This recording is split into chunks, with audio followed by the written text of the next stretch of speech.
warahmatullahi wabarakatuh. Apa kabarnya hari ini anak-anakku semua? Semoga selalu sehat ya di masa pandemi COVID seperti ini. Nah, anak-anak selalu jaga kesehatan ya. Pada pagi hari ini kita akan belajar tentang mengidentifikasi larutan asam, basa, dan garam. Kompetensi dasar yang kita pelajari yaitu 3.3 menjelaskan konsep campuran dan zat tunggal, unsur dan senyawa, sifat fisika dan kimia, perubahan fisika dan kimia dalam kehidupan sehari-hari. 4.3 menyajikan hasil penyelidikan atau karya tentang sifat larutan, perubahan fisika dan perubahan kimia dan pemisahan campuran. Tujuan pembelajaran yang pertama, peserta didik dapat menggolongkan karakteristik materi. Yang kedua, peserta didik dapat menjelaskan perbedaan unsur, senyawa, dan campuran.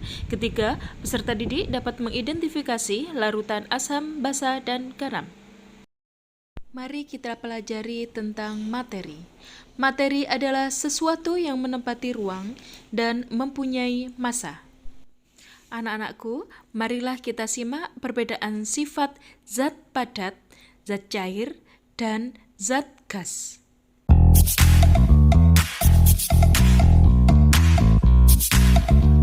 Setelah itu, kita mempelajari tentang unsur.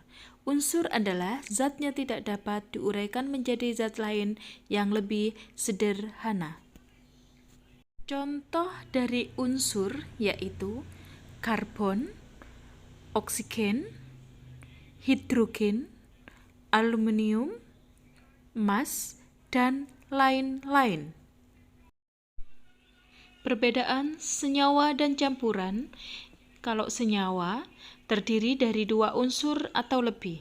Kalau campuran terdiri dari 2 zat atau lebih. Dan untuk perbedaan yang lain bisa kita simak di sini.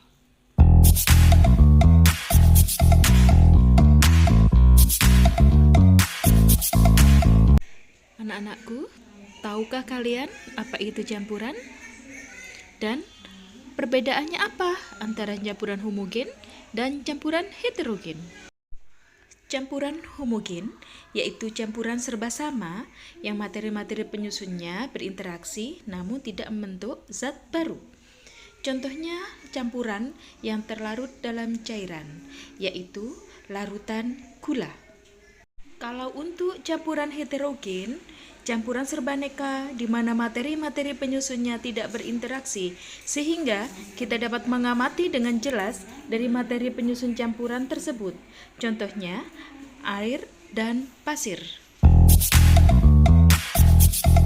Sekarang kita akan belajar larutan asam, basa, dan garam dengan menggunakan indikator alami dan buatan.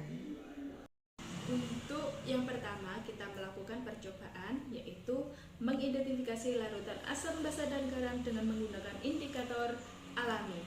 Indikator alami bisa berupa bunga sepatu, kunyit, dan masih ada yang lainnya yaitu kubis ungu, buah naga, dan lain-lain. Alat-alat yang kita butuhkan yaitu sendok, gelas, dan bahan-bahannya adalah sabun, jeruk, bisa jeruk apa saja. Yang ketiga, soda kue.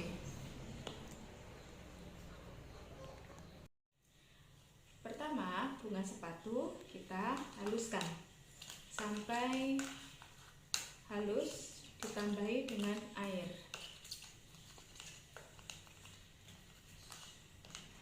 Tambah airnya sedikit aja ya. Kemudian setelah menghasilkan ini, kita juga menyiapkan air sabun. Itu sabun kita ambil di sini.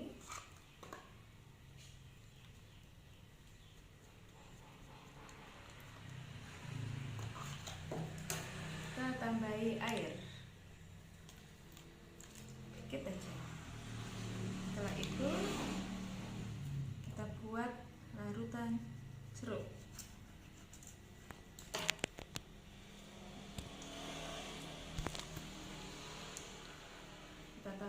sedikit air. Setelah itu kita buat soda kue. Itu kita tambahkan air sedikit. Nah, setelah bunga sepatu ini menghasilkan larutan bunga sepatu,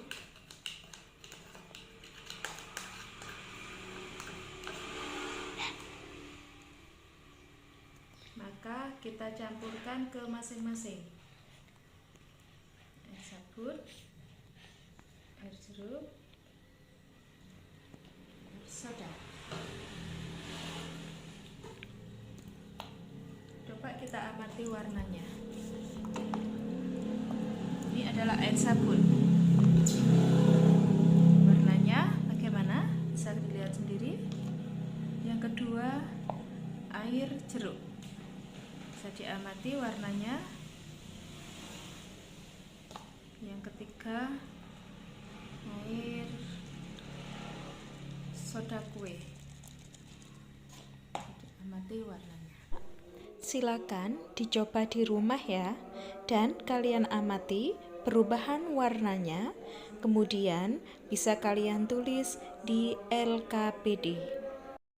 Nah, sekarang kita mencoba kertas lakmus biru, kita masukkan ke dalam larutan air sabun. Nah, terus yang kedua, larutan kertas lakmus merah kita masukkan ke air sabun. Nah, itu ya, masuk lakmus merah, lakmus biru. Sekarang yang kedua yaitu air jeruk. Lakmus merah kita masukkan ke larutan jeruk. Nah, warnanya kita amati tetap merah. Sekarang lakmus biru. Coba kita amati bagaimana lakmus biru ini kita masukkan ke dalam. Nah, ternyata warnanya berubah menjadi merah. Demikian juga pada air soda kue. Kita masukkan lakmus birunya, kita amati warnanya. Lakmus biru kita masukkan dalam soda kue, kita amati warnanya. Nah, sekarang kita akan menyimpulkan tentang perubahan warna pada kertas lakmus. Jika larutan itu asam, maka kertas lakmus merah akan tetap merah. Jika larutan itu asam, maka lakmus biru akan berubah menjadi merah.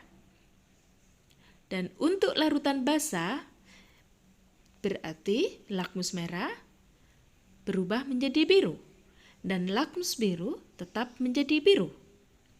Jika larutan itu netral, maka kertas lakmus merah tetap merah. Dan untuk kertas lakmus biru tetap berwarna biru. Sekarang kalian bisa mengidentifikasi sendiri manakah yang termasuk larutan asam, manakah yang termasuk larutan basah, dan manakah yang termasuk larutan garam. Silakan ditulis di LKPD.